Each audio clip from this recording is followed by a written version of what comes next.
जय माता दी, जय देव धरती पाडर। तो मैं नवरत्न श्रीयान आपके साथ फिर मिलने जा रहा हूँ विसाखी के दूसरे दिन। आज इसको हम पाडर में दोई कहते हैं। तो दोई खाने के लिए मैं अपनी फैमिली के साथ अठोली में आया हुआ था और मन बना कि माता ज्वाला का मंदिर का दर्शन कर दिया जाए और माँ भगवती से आशीर्वाद लिया जाए साल भर पाडर के प्रति काम करने के लिए। तो ये पाडर के हरे भरे जंगलात, जब हम अठोली से कॉलेज से होते हुए ऊपर जंगल की तरफ घूम रहे हैं और घूम कर माता शचूल वाली ज्वाला भगवती के दरबार में जा रहे हैं।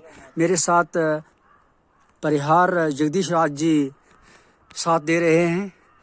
तो ये कीमिल यहाँ पर बहुत ज़बरदस्त वो ज़माना याद आता है बचपन में, जब हम छोटे छोटे हुआ करते थे। तो कीमिल वो खट्टे दाने या खट्टे पत्ते होते हैं, आप पता नहीं हिंदी में क्या कहते हैं, हमारे पार्टी में इसको कीमिल कहते हैं। तो इसको खाने के लिए हम अक्सर इन जंगलों में आया करते थे। तो यहाँ पर जो ये दृश्य मैं आपको दर्शाने जा रहा हूँ, ये है एक भीमकाय शिला, बहुत बड़ा पत्थर है, जिस पत्थर पर कुछ उकेरा गया है। ना जाने कब की ये चीज़ें हैं। पूरे पत्थर फ्लैट पत्थर है, ये सीधी खड़ी चट्टान, उस पर उकेरे हुए ये बहुत बड़े गहरे गहरे सुराख नमा बनाए गए हैं, है ना, जिसमें आसपास से शाबा लगा हुआ है। जो ये काई है ऊपर से पत्थर का उसके अंदर ये बने हुए है और पूरे लाइन में है ना। आप देख सकते हैं। इस पर रिसर्च करने की ज़रूरत है कि क्या आकृतियाँ हो सकती हैं। ये यहाँ पर आप देख सकते हैं किस कदर कटाव है। अब मानते थे कि नहीं जी यहाँ से ये कोई पानी का बहाव रहा है, तो ऐसा तो है नहीं। यहाँ पर ये तो बहुत पुराना पत्थर है,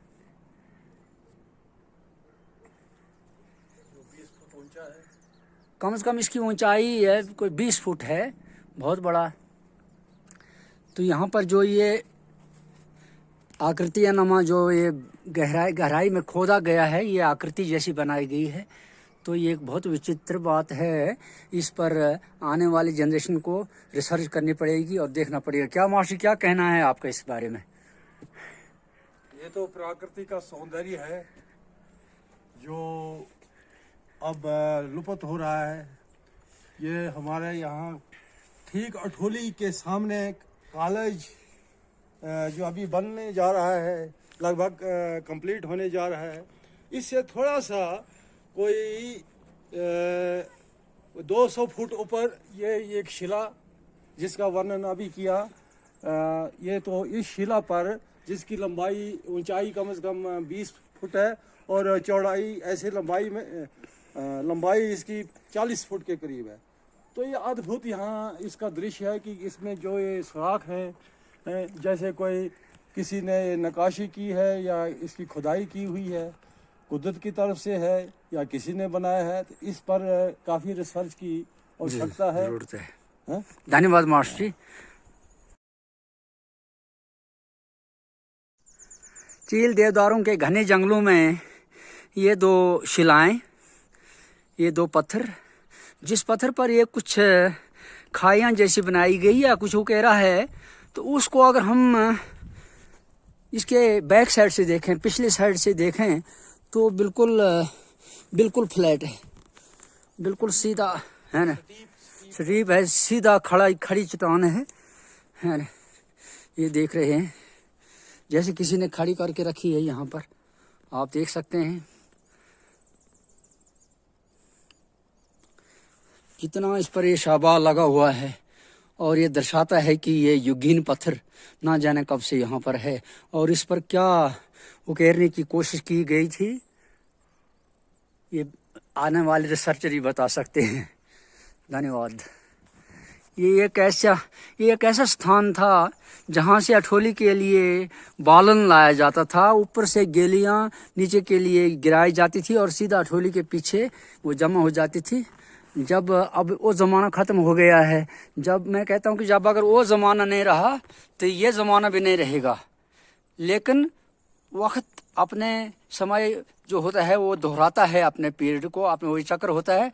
जब अगर वो समय ना रहा तो ये समय भी नहीं रहेगा, तब फिर उसी समय पर हमने अपना जीवन निर्वाह, आने वाली जनरेशन को अपना जीवन निर्वाह करना पड़ेगा। यहाँ पर क्या देख रहे हैं, ऊपर से ये पत्थर है, ये पत्थर टूट कर नीचे आ गया है, लेकिन फिर जिसकी जो केव बनी है, ये गुफा जो है ये काफ़ी गहरी है अंदर से, है ना। तो एक मेरा विषय रहेगा पाडर की गुफाएं। तो ये है काफ़ी ऐसा होता है ना, ऐसा कुछ हो रहा है घने मौसी तो घने खजान शजान तो नहीं घुस रहा है। हाँ ना को ढीन बड़ी जबरदस्त है ना। ठीक हम बोल चुके हैं कि कुछ हो रहा है ना। तो यहाँ पर लगता है जैसे इस पत्थर को ऊपर से किसी ने गिराया है ना। ये गिराया है, हाँ ये टूटा है, इसका ये जैसे दरवाजा है। हाँ ये ना। और ये गुफा जैसे जंगल में जब घूमते हैं तो नई नई चीज़ें मिलती हैं। अच्छा, इसका मेन दरवाज़ा इस साइड के लिए था, तो ये पत्थर ऊपर से टूट कर नीचे गिरा, लेकिन फिर भी इसका जो मुंह है वो बिल्कुल एक ऐसी गुफा अर्धचंद्र आकार की, एक अर्धचंद्र आकार का इसका दरवाज़ा है। तो बहुत ही विचित्र है। चलो धन्यवाद।